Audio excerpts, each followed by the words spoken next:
தற்போதைய அண்மை செய்தி. திருப்பத்தூர் மாவட்டம் வாணியம்பாடி அருகே அம்பேத்கர் புகைப்படத்தை அவமதித்ததாக கூறி மீண்டும் விசிகாவினர் சாலை மறியல் போராட்டத்தில் ஈடுபட்டு வருகின்றனர். இது குறித்தான அண்மை செய்தியை நாம் பார்த்து கொண்டிருக்கிறோம்.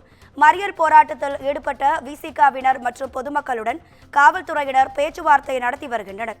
இது குறித்தான அண்மை செய்தி இது. இது குறித்தான கூடுதல் தகவல்களை தருவதற்காக நமது செய்தியாளர் அரவிந்தன் இணைப்பில் இருக்கிறார். வணக்கம் அரவிந்தன், களத்தில் இருக்கீங்க, உங்க விரிவான தகவல்களை சொல்லுங்க. வணக்கம் ராதிகா.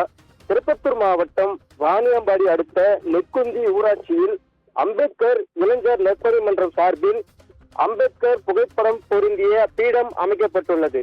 இந்நிலையில் அதன் அருகிலேயே நேற்று இரவு அந்த வழியாக செல்லக்கூடிய சாலையில் வேகத்தடையை சிலர் அமைத்துள்ளனர். இதனால் மாற்று சமூகத்தை சேர்ந்த சிலர் வேகத்தடை அமைக்கக்கூடாது என கூறி அந்த வேகத்தடை மற்றும் அம்பேத்கர் பீடம் அமைக்கப்பட்டுள்ள இடத்தை சேதப்படுத்தினர். இதனால் ஆத்திரமடைந்த மாற்றுப்பாதையினருக்கும் அம்பேத்கர் இளைஞர் நற்பணி மன்றத்திற்கும் இடையே வாக்குவாதம் ஏற்பட்டுள்ளது.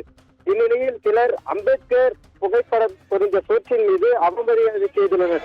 இதனை கண்டித்து அம்பேத்கர் படத்தை அவமதிப்பு செய்த நபர்களை உடனடியாக கைது செய்ய கோரி அம்பேத்கர் இளைஞர் நற்பணி மன்றத்தினர் மற்றும் பொதுமக்கள் மற்றும் விசிக கட்சியினர் சென்னை பெங்களூர் தேசிய நெடுஞ்சாலையில் அமர்ந்து போராட்டத்தில் ஈடுபட்டனர். இதனால் சுமார் 2 கிலோமீட்டர் தூரத்திற்கு போக்குவரத்து பாதிக்கப்பட்ட நிலையில் சம்பவ இடத்திற்கு விரைந்த வாணியம்பாடி துணை காவல் கண்காணிப்பாளர் விஜயகுமார் தலைமையிலான காவல்துறையினர் போராட்டத்தில் ஈடுபட்டவர்களின் பேச்சுவார்த்தையில் ஈடுபட்டு இது குறித்து உடனடியாக நடவடிக்கை எடுக்கப்படும் என உறுதியளித்ததின் பேரில் சிறிது நேரம் போராட்டத்தை பொதுமக்கள் கைவிட்டு கலைந்து சென்றனர். அதனைத் தொடர்ந்து அம்பேத்கர் புகைப்படத்தை அவமதிப்பு செய்தவர்களை இதுவரையில் கைது செய்யாததை கண்டித்து மீண்டும் விடுதலை சிறுத்தைகள் வடக்கு மாவட்ட செயலாளர் ஓம் பிரகாசன் தலைமையிலான விசிக மற்றும் பொதுமக்கள் மீண்டும் போராட்டத்தில் ஈடுபட்டு வருகின்றனர்.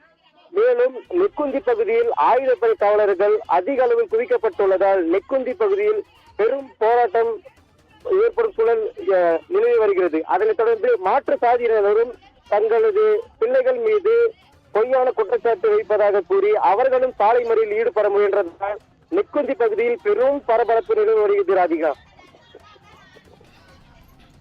உங்க விரிவான தகவல்களுக்கு நன்றி அரவிந்தன்.